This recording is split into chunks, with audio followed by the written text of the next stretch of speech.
الحمد لله. الحمد لله وكفى وسلام على عباده الذين اصطفى. أما بعد فأعوذ بالله من الشيطان الرجيم.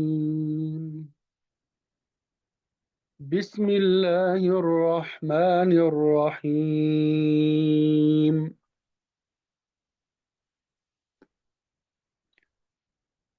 وذكر فإن الذكرى تنفع المؤمنين. وقال النبي صلى الله عليه وسلم: خيركم من تعلم القرآن وعلمه. صدق الله العظیم. میرے عزیز دوستو، ساتھیو، معزز خواتین و حضرات، الحمدللہ اللہ تعالیٰ کا فضل و کرم اور احسان ہے کہ اللہ رب العزت نے ہمیں ایک مرتبہ پھر رمضان المبارک کا یہ رحمتوں والا مہینہ نصیب فرمایا۔ اللہ رب العزت سے دعا ہے کہ اللہ تعالیٰ ہمیں اس مہینے کے حقوق ادا کرنے کی صحیح توفیق نصیب فرما دیں، زیادہ سے زیادہ نیک اعمال کرنے اور برے اعمال سے بچنے کی ہمیں توفیق نصیب فرما دیں، اور پھر اس سے بڑھ کے ہماری خوش قسمتی یہ ہے کہ الحمدللہ ہم رمضان تفسیر پروگرام کا حصہ ہے، تو رمضان کا اور قرآن کا آپس میں بہت زیادہ خاص تعلق ہے۔ یہی وجہ ہے کہ ہمارے پیارے نبی صلی اللہ علیہ وسلم ہر سال رمضان کے مہینے میں حضرت جبرائیل علیہ السلام کے ساتھ دور فرمایا کرتے تھے۔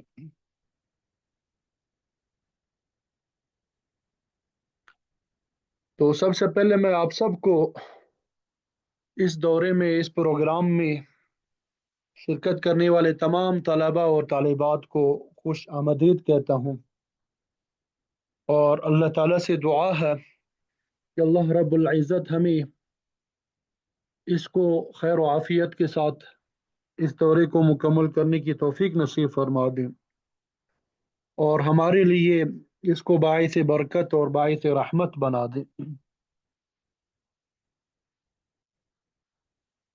جیسا کہ آپ کو معلوم ہے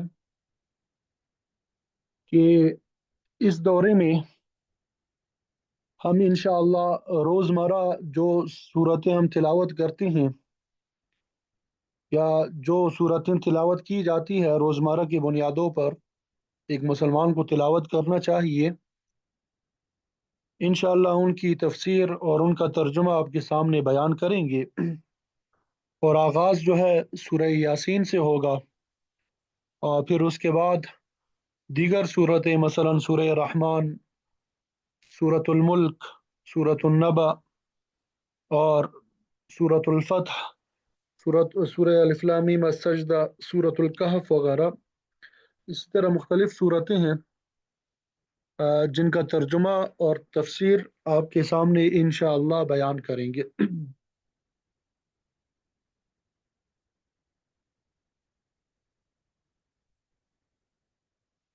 ابھی آپ کے سامنے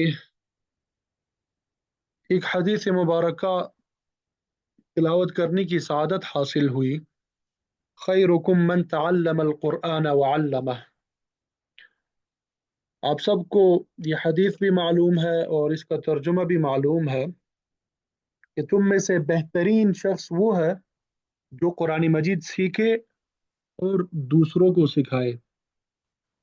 الحمدللہ ابھی میں اور آپ یہاں پہ جو بیٹھے ہوئے ہیں، جمع ہوئے ہیں، تو الحمدللہ اس حدیث کا مصداق ہے۔ تمام علوم میں سب سے افضل قرآن مجید کا علم ہے۔ کیوں؟ اس وجہ سے کہ دین کی بنیاد کتاب اور سنت پر ہے۔ کتاب سے مراد قرآن اور سنت سے مراد حدیث۔ پورے دین کی بنیاد किताबुल्लाह और सुन्नत रसूलुल्लाह सल्लल्लाहु अलैहि वसल्लम पर है। सारा का सारा दीन जो है ये कुरान और सुन्नत से माखूज है। आपने बड़े बड़े उलमा के नाम सुने होंगे, उन सब का जब हम इल्म निकालते हैं वो किताबुल्लाह और सुन्नत रसूलुल्लाह के अंदर बंद होता है। असल चीज जो है वो कुरान है और हदीस जो है उसकी शरह है।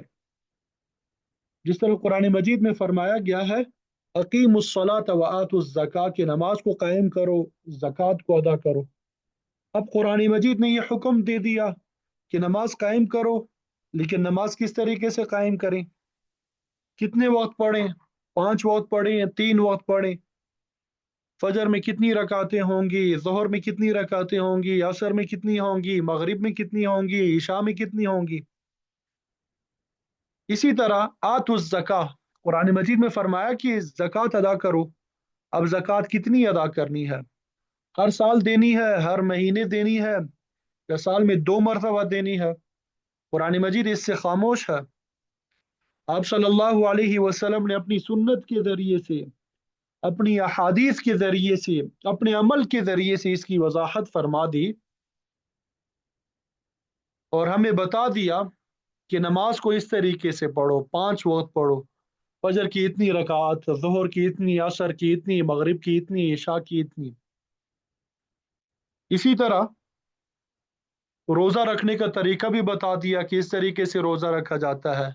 ज़कात के बारे में भी बताया कि इस तरीके से ज़कात अदा की जाती है, ये शराइत है, इतना माल हो तब ज़कात लाजिम होती है, वरना नहीं। हज के बारे में भी आप सल्लल्लाहु अलैहि वसल्लम ने बताया। तो इन बातों से मालूम होता है कि कुरान जो है वो असल चीज़ है, अहादीस मुबारका उसकी शरह है। तो हमारे बुजुर्गों के जो अक़वाल है, इमाम आज़म अबू हनीफा रहमतुल्लाहि अलैह के जो अक़वाल है, या हमारे दीगर बुजुर्गों के जो अक़वाल है, ये सब के सब जो है कुरान और अहादीस मुबारका उनकी तशरीह है। इसी वजह से आप सल्लल्लाहु अलैहि वसल्लम ने फरमाया कि तुम में से बेहतरीन शख्स वो है जो कुरान मजीद सीखे और दूसरों को सिखाए। तो इन बातों से क्या मालूम हुआ कि तमाम उलूम के अंदर सबसे अफजल कुरान का इल्म है, क्योंकि ये मतन है, ये टेक्स्ट है और दीन की बुनियाद है। तो अगर ये सवाल किए जाए कि मुसलमानों में सबसे बेहतर कौन लोग हैं, कुरान मजीद ने उसका जवाब दिया है, इन्न अकरमकुम इंदल्लाहि अतकाकुम, कि तुम में सबसे ज्यादा मुअज़्ज़ज़ अल्लाह ताला के यहाँ वो मुत्तकी हो। तुम में सबसे ज्यादा अल्लाह ताला के नजदीक मुअज़्ज़ज़ जो है वो क्या है, मुत्तकी है, यानी वो शख्स जो गुनाहों से बचता हो। कुरान में ये फरमाया गया और हदीस में फरमाया गया, खैरुकुम मन तअल्लमल कुरआन व अल्लमा, कि तुम में से बेहतरीन शख्स वो है जो कुरान सीखता हो और दूसरों को सिखाता हो। क्या मतलब? इशारा इस बात की तरफ है कि अगर तुम मुत्तकी बनना चाहते हो, अल्लाह ताला के यहाँ इज्जत वाला बनना चाहते हो, उसका तरीका क्या है कि कुरान मजीद को सीखो, कुरान मजीद को सीखो और कुरान मजीद दूसरों को सिखाओ। तो कुरान मजीद का सीखना और सिखाना ये अहम तरीन इबादत है। तो अगर इस वक्त में हम कुरान मजीद की एक आयत या 2 आयतें सीख लें और आपस में एक दूसरे को सिखा दें, तो इंशाअल्लाह ताला हम सबसे बेहतर होंगे। यानी जब तक हम कुरान मजीद सीख रहे हैं, जब तक हम कुरान मजीद सिखा रहे हैं, उस वक्त तक हमें यकीन रखना चाहिए कि हम आप सल्लल्लाहु अलैहि वसल्लम की इस हदीस के मिसदाक हैं। हम में से बेहतर वो है जो कुरान मजीद सीखे और कुरान मजीद दूसरों को सिखाए। आप सल्लल्लाहु अलैहि वसल्लम ने एक हदीस में अपने सहाबा को खिताब करके इरशाद फरमाया, अगर तुम में से कोई शख्स सुबह के वक्त बाजार को चला जाए और दो ऊंचे कुहान वाली ऊंटनियां मुफ्त में लेके आए, इस तरीके से कि कोई गुनाह का काम ना करे, न चोरी करे, न रिश्वत मांगे, और न कतल रहमी करे, न बगावत करे, और वो दो ऊंटनियां लेके आ जाए। और क्या फरमाया कि दो ऊंटनियां भी कैसी हो, ऊंचे ऊंचे कोहान वाली। और उस जमाने में ये ऊंटनियां जो है कुछ ऐसी हुआ करती थी जैसा कि आजकल मर्सिडीज गाड़ी हो गई, BMW वगैरह, इस तरह इनको समझा जाता था। जैसे कोई शख्स कहे कि भाई सुबह सुबह कोई बाजार जाए और दो BMW गाड़ियां जो है अपने घर ले आए, तो तकरीबन यही मतलब होगा उस जमाने में कि तुम में से कोई शख्स जाए और सुबह सुबह दो ऊंटनियां लेके आए बगैर किसी गुनाह के। आप सल्लल्लाहु अलैहि वसल्लम ने फरमाया कि उससे बेहतर ये है कि वो कुरान मजीद की दो आयतें पढ़ ले।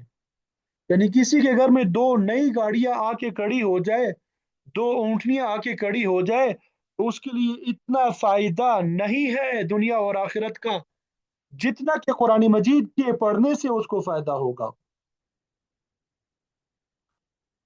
इतनी फजीलत है कुरान मजीद के पढ़ने और पढ़ाने की, कुरान मजीद सीखने और सिखाने की। मुफ्ती आजम पाकिस्तान मुफ्ती शफी साहब रहमतुल्लाहि अलैह, इनका नाम आपने सुना है, मारिफुल कुरान, आप इनकी तफसीर का मुताला भी करते होंगे, किताबों का मुताला करते होंगे।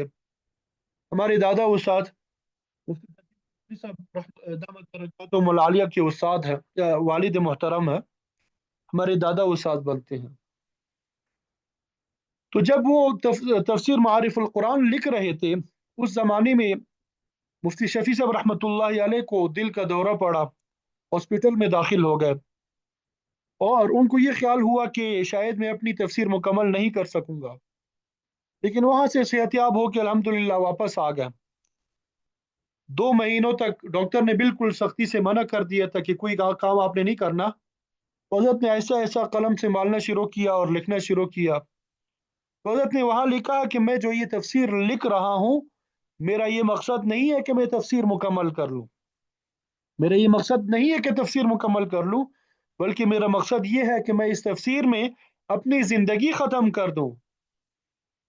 मेरा मकसद कुरान मजीद की तफसीर को मुकम्मल करना नहीं है, बल्कि अपनी ज़िंदगी को इस तफसीर में मुकम्मल कर देना है। मतलब ये कि ज़िंदगी सारी इसमें लगा दूँ, तफसीर पूरी हो या ना हो, हाँ मेरी ज़िंदगी इसमें खर्च हो जाए, क्योंकि ये सबसे अफजल काम है, ये सबसे अफजल काम है। एक और हदीस में आप सल्लल्लाहु अलैहि वसल्लम ने फरमाया, मज्तमा कौमुन फी बैतिन मिन बुयूतिल्लाह यतलून किताब अल्लाह व यतदारसूनहु फीमा बैनहुम इल्ला नज़लत अलैहिमुस सकीना व गशियतहुमुर रहमा व हफ़्फ़तहुमुल मलाइका व ज़क्करहुमुल्लाहु फीमन इंदा।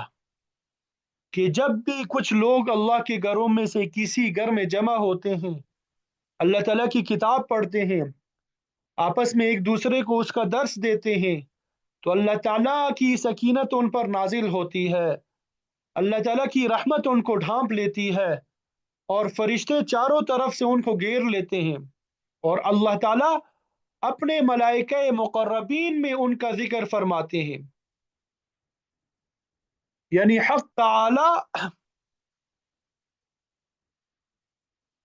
उन मुकर्रबीन फरिश्तों से फरमाएंगे कि देखो, मेरे बंदे कुरान मजीद पढ़ रहे हैं, सीख रहे हैं।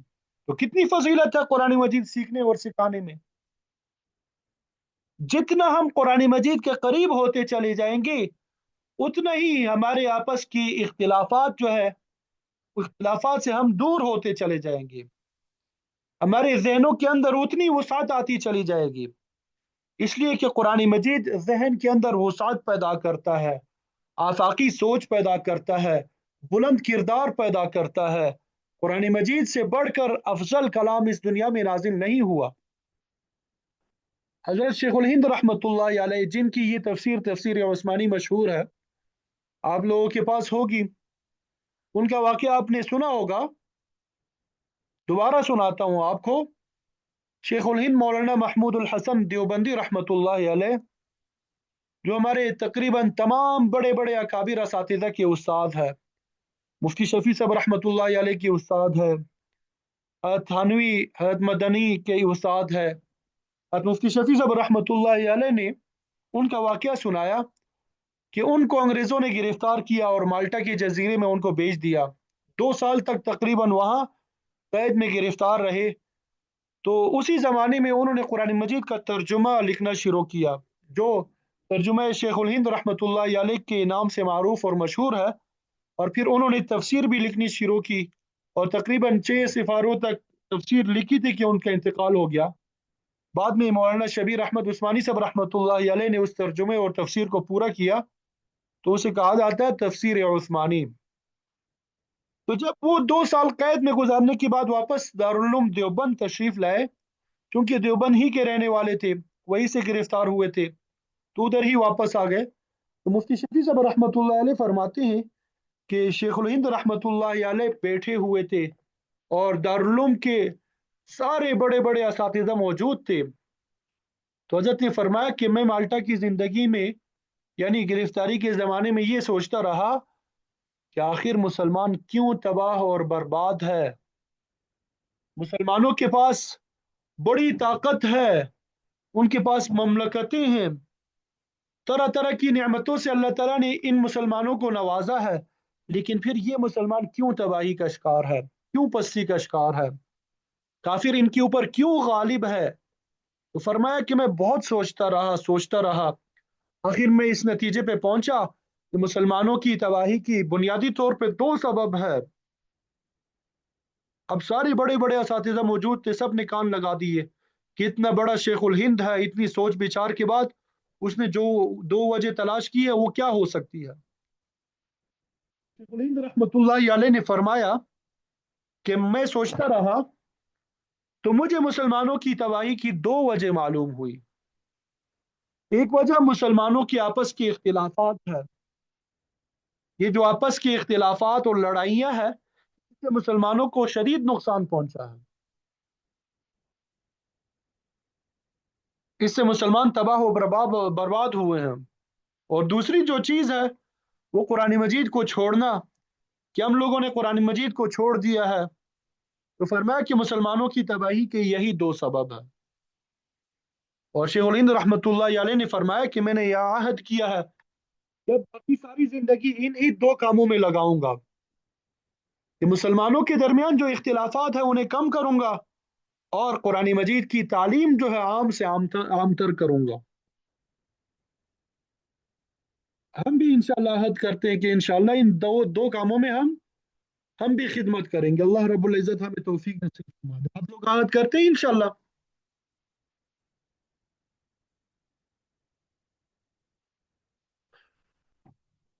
तो इसी सिलसिले में यही तफसीर वगैरह के जो दौरे वगैरह होते हैं, ये इसी का तसलसल है इंशाल्लाह। और फिर मुफ्ती शफी साहब रहमतुल्लाह अलैह फरमाया करते थे कि शेखुल हिंद रहमतुल्लाह अलैह ने मुसलमानों की तबाही के जो 2 सबब बयान किए हैं, उसमें भी जो पहला सबब है, यानी इख्तिलाफात आपस के, वो पहला जो सबब है वो भी पैदा हुआ है दूसरे सबब से। यानी मुसलमानों के दरमियान जो इख्तिलाफात हैं, वो भी पैदा होते हैं कुरान मजीद को छोड़ने की वजह से। चूंकि आदमी जब कुरान मजीद छोड़ेगा, उसके पढ़ने पढ़ाने को छोड़ेगा, उसका नतीजा ये होगा कि उसका दिल जो है तंग हो जाएगा, सोच तंग होगी, और फिर छोटी छोटी बातों पे लड़ेगा। बरखिलाफ कुरान मजीद के, ये कुरान मजीद एक वसात सिखाता है, कुरान मजीद के अंदर बड़ी वसात है। तो कुरान मजीद के छोड़ने का फौरी नुकसान ये है कि जहन में तंगी पैदा होती है, दिलों में तंगी पैदा होती है, मुसलमानों के इख्तिलाफात आपस में बढ़ते हैं।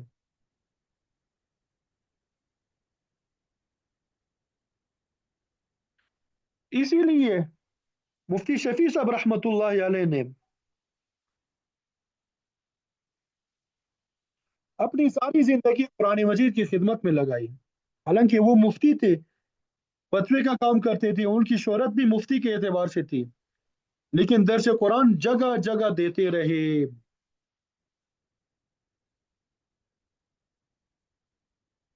और फिर कई साल मुसलसल दरस कुरान देते रहे।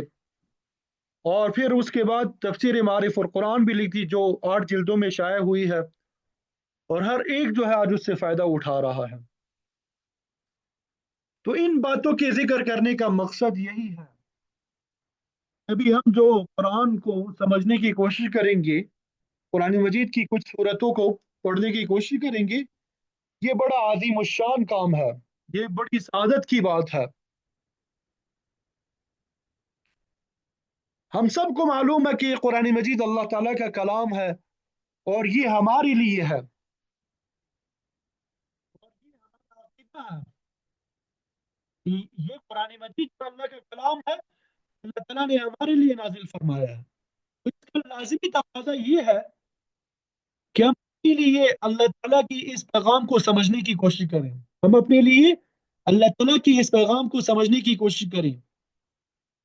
किसी भी पैगाम का पहला हक यही होता है कि उसे पढ़ा जाए। पहला हक क्या होता है? कि उसे पढ़ा जाए, समझा जाए, और पैगाम भेजने वाले के मकसद से आगाही हासिल की जाए। पैगाम चाहे किसी दोस्त का हो, दफ्तरी खत हो, कारोबारी लेटर हो, हत्ता कि किसी दुश्मन का पैगाम भी हो, तो मंतकी तौर पे उसे वसूल करने वाले की पहली जिम्मेदारी ये होती है कि वो उसे पढ़े, समझे कि पैगाम भेजने वाले ने उसे क्या कहा है, उससे किस बात का तकाजा किया है। जुबान से आगाह ना होना उनमें से किसी पैगाम को समझने में रुकावट नहीं बनता। यानी अगर किसी शख्स को कोई पैगाम ऐसी जुबान में मिला है जिससे वो वाकिफ नहीं है, लेकिन ये उसे मालूम है कि पैगाम उसी के नाम है, तो वो जुबान से नावाकिफियत का बहाना करके उस खत को एक तरफ नहीं डाल देगा, बल्कि जुबान जानने वाले को तलाश करेगा। जब तक उसे पैगाम की तफसील मालूम नहीं हो जाएगी, उस खत को वो इधर उधर नहीं होने देगा। मगर बदकिस्मती से वो उज़र जो किसी और पैगाम के लिए हम जायज़ नहीं समझते, उसे हमने कुरान मजीद के लिए आमलन इख्तियार कर रखा है। कुरान मजीद के बारे में हमारा अकीदा ये है कि ये अल्लाह ताला का पैगाम है, हमारे खालिक और मालिक का पैगाम है, हमारे राजिक और हाकिम का पैगाम है, और हमारे नाम है। यही ना हमारा अकीदा है कि नहीं? लेकिन इसे समझने की तरफ इसलिए तवज्जो नहीं देते क्योंकि वो अरबी जुबान में है, और हम अरबी जुबान से नावाकिफ है। तो ये कुरान मजीद की हक तलफी है, क्योंकि कुरान मजीद की हमारे ज़िम्मे जो हुकूक है, उनमें से एक ये भी है कि हम उसे समझें, अल्लाह ताला के पैगाम और मंशा से आगाही हासिल करने की कोशिश करें। तो कुरान मजीद को समझना हमारी ज़रूरत है, और ये ज़रूरत बहुत से हवालों से है। इनमें से बतौर मिसाल एक पहलू को जिक्र करना चाहूँगा।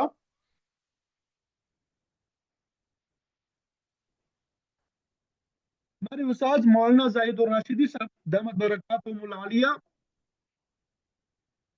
वो फरमाया करते हैं कि एक मरतबा में सफर में था, तो सफर करते हुए साथ वाली सीट पे बैठे एक मुसाफिर ने मुझसे कहा कि मैं एक उलझन का शिकार हूं, आप मेरी रहनुमाई फरमा दें।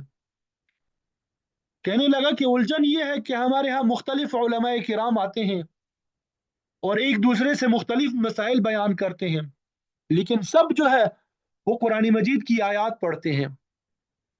एक मौलवी साहब आते हैं, एक मसला बयान करते हैं, और कुरान मजीद की दो चार आयत पढ़ देते हैं। चंद रोज के बाद दूसरे मौलवी साहब आते हैं, वो उससे उलट मसला बयान करते हैं, वो भी कुरान मजीद की चंद आयत तिलावत कर देते हैं। तो हमें इस बात से उलझन होती है कि दोनों कुरान मजीद पढ़ रहे हैं, हम उनमें से किसकी बात माने और किसकी ना माने। तो आप इस उलझन का कोई हल बताएं। तो हजरत ने उनसे अर्ज किया کہ بھائی آپ کا کوئی بچہ اسکول میں 5ویں یا 6ٹھی کلاس میں پڑھتا ہے؟ تو اس نے کہا جی۔ تو حضرت کہنے لگے کہ اگر میں اس بچے سے باتیں کرتے ہوئے انگریزی کا کوئی لفظ بولوں اور اس کا غلط ترجمہ کر دوں تو کیا وہ بچہ اس کو مان لے گا؟ مثلا ایک ایٹ کا ترجمہ میں بلی کے بجائے چوہا کر دوں تو کیا وہ بچہ اسے تسلیم کر لے گا؟ تو وہ کہنے لگا ہرگز نہیں۔ میں نے حضرت نے عرض کیا کہ مجھے بھی یقین ہے کہ وہ میری بات نہیں مانے گا، اور میں اپنا خود ساختہ ترجمہ اسے منوانے کے لیے کتنی ہی چرب زبانی سے کام لوں، کتنی ہی اچھے اسلوب سے گفتگو کر لوں، اشعار پڑھ لوں، ترنم کے ساتھ خطاب کروں، لیکن وہ میری کسی بات سے متاثر نہیں ہوگا۔ وہ صاف کہہ دے گا کہ مولوی صاحب کیٹ کا معنی چوہا نہیں ہے بلکہ بلی ہے۔ وجہ کیا ہے؟ اس لیے کہ وہ اس لفظ کا ترجمہ جانتا ہے۔ تو حیرت کی بات ہے کہ ایک چھوٹا بچہ انگلش کے کسی لفظ کا غلط ترجمہ تسلیم کرنے کے لیے تیار نہیں ہوتا۔ حضرت ان سے فرمانے لگے کہ آپ تو بڑے اور سیانے لوگ مختلف اور متضاد معانی کے لیے قرآن مجید کی آیات جھوم جھوم کے سنتے چلے جاتے ہیں۔ وجہ صرف یہ ہے کہ آپ خود قرآن مجید کو نہیں سمجھتے، کلام اللہ کے ساتھ آپ کا فہم کا تعلق نہیں ہے۔ اس لیے قرآن مجید کی چند آیات پڑھ کے جو شخص بھی کوئی مسئلہ آپ کے سامنے بیان کر دے آپ خاموشی کے ساتھ سن لیتے ہیں۔ میں اس حوالے سے غلط بیان کرنے والے کو قصورمار مانتا ہوں، لیکن اس سے پہلے آپ بھی مجرم ہے کہ آپ کی بے خبری اور ناواقفیت کی وجہ سے کسی کو آپ کے سامنے ایسا کرنے کا حوصلہ ملتا ہے، لیکن اس کی وجہ اگر آپ خود قرآن مجید کو سمجھتے ہو، عربی گرامر سے تھوڑا بہت واقف ہو، تو کسی کو آپ کی بے خبری سے فائدہ اٹھانے کی ضرورت نہ ہو۔ تو قرآن مجید کو یہ سمجھنا یہ ہماری ضرورت بھی ہے، اور میں سمجھتا ہوں کہ اگر ہمارے معاشرے میں قرآن مجید کا فہم عام ہو جائے تو اس طرح ہمارے بہت سے مسائل بھی حل ہو جائیں گے۔ قرآن مجید کے فہم کے حوالے سے ہمارے یہاں بہت زیادہ افراط اور تفریط پائی جاتی ہے۔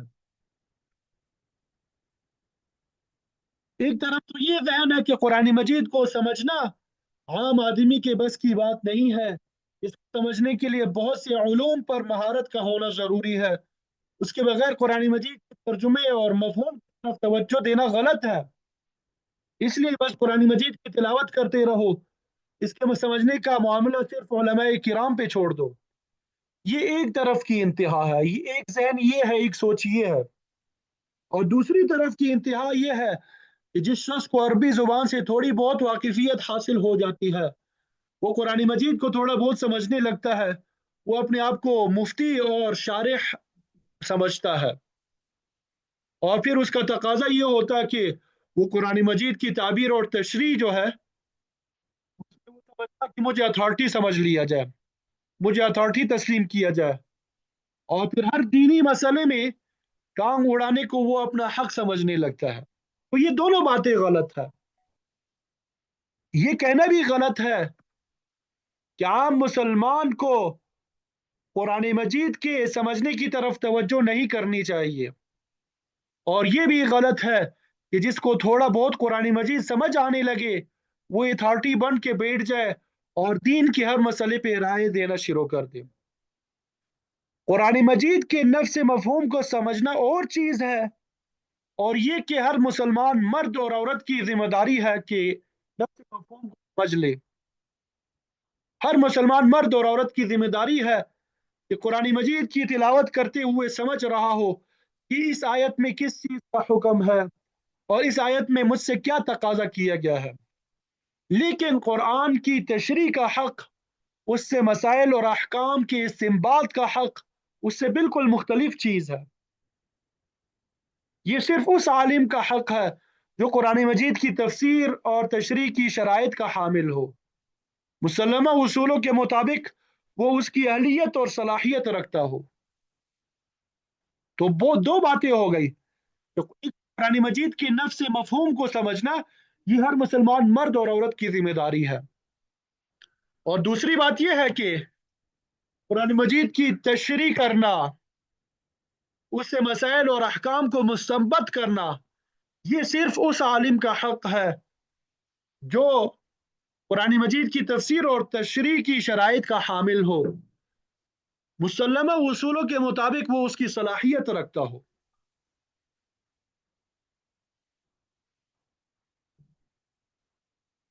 مثلا ایک مسئلے سے، ایک مثال سے اس کو واضح کرنے کی کوشش کریں گے بات کو۔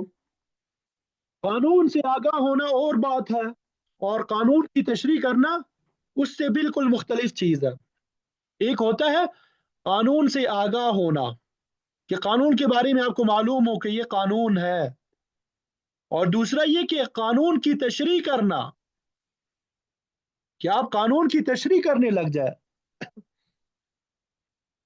تو یہ دونوں مختلف چیزیں ہیں۔ قانون سے آگاہ ہونا ملک کے ہر شہری کی ذمہ داری ہے، اور ملک کی کسی سطح کی عدالت میں کسی ملزم کا یہ موقف قبول نہیں کیا جائے گا کہ چونکہ وہ متعلقہ قانون سے واقف نہیں تھا، اس لیے اس سے قانون شکنی کا جرم ہو گیا ہے۔ اس کا یہ عذر کہیں بھی تسلیم نہیں کیا جائے گا۔ ان سے کہا جائے گا کہ بھائی، ملک کے شہری ہونے کی حیثیت سے آپ کی یہ ذمہ داری ہے کہ آپ قوانین سے آگاہ ہو، اس لیے بے خبری کسی قانون کے خلاف ورزی کا عذر نہیں بن سکتی۔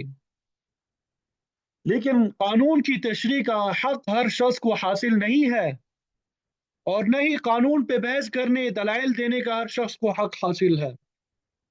قانون کی تشریح یہ اعلیٰ عدالتوں کا کام ہے، ان کے سوا کوئی قانون کی تشریح نہیں کر سکتا، جبکہ قانون پہ بحث کرنا، دلائل دینا، یہ وکلا کا حق ہے۔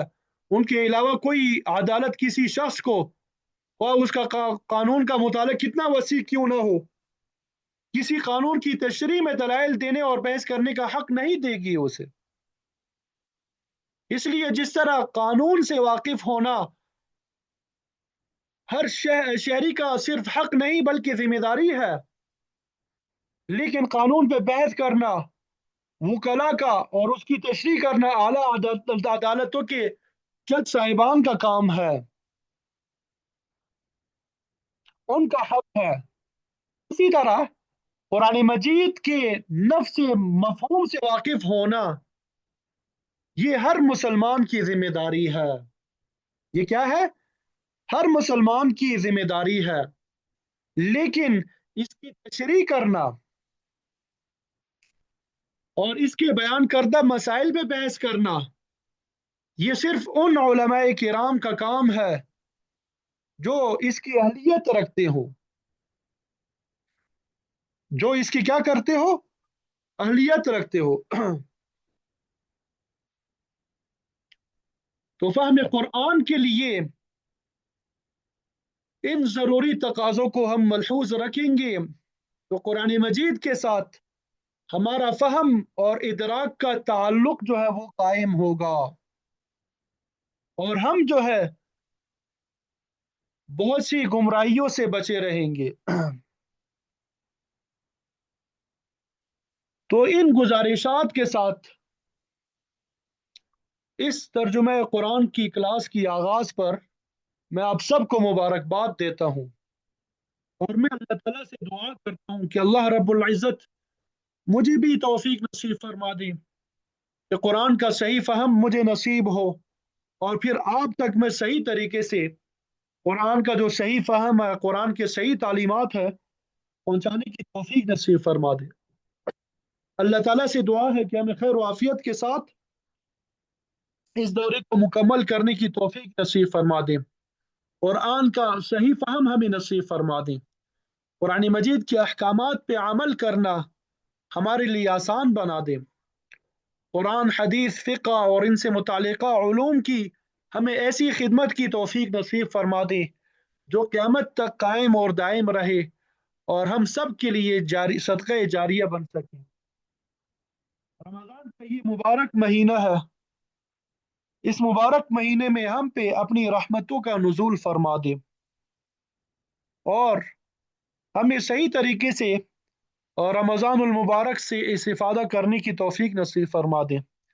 ज़्यादा से ज़्यादा नेक अमाल इख्तियार करने और बुरे अमाल से हम सब की हिफाजत फरमा दें। और रमज़ान का जो फ़लसफ़ा है, लअल्लकुम तत्तकून, ए अल्लाह हमें तकवा नसीब फरमा दे, सही माना में हमें तकवा नसीब फरमा दे, हमें मुत्तकी बना दे, सही माना में मुत्तकी बना दे। अल्लाह ताला रमज़ान की बरकत से, कुरान मजीद की इस क्लास की बरकत से हम सब के तमाम मुश्किलात को हल फरमा दे, तमाम मसाइब को दूर फरमा दे। आमीन या रब्बल आलमीन। इंशाअल्लाह कल से सूरह यासीन जो है, इसके तर्जुमे और तफसीर का आगाज़ करेंगे। ये कुछ बुनियादी और तमहीदी बातें आपके सामने बयान कर दी। उम्मीद करता हूँ कि ये सारी बातें समझ आ गई होंगी आपको। कल से फिर इंशाअल्लाह सूरह यासीन का हम आगाज़ कर लेंगे, ठीक है। तो सब लोगों से गुजारिश है कि बर वक्त आने का एहतमाम करें। जो वक्त आप लोगों के लिए ख़ास किया गया है 3:30 बजे का, उस वक्त में सब आने का एहतमाम फरमाएं।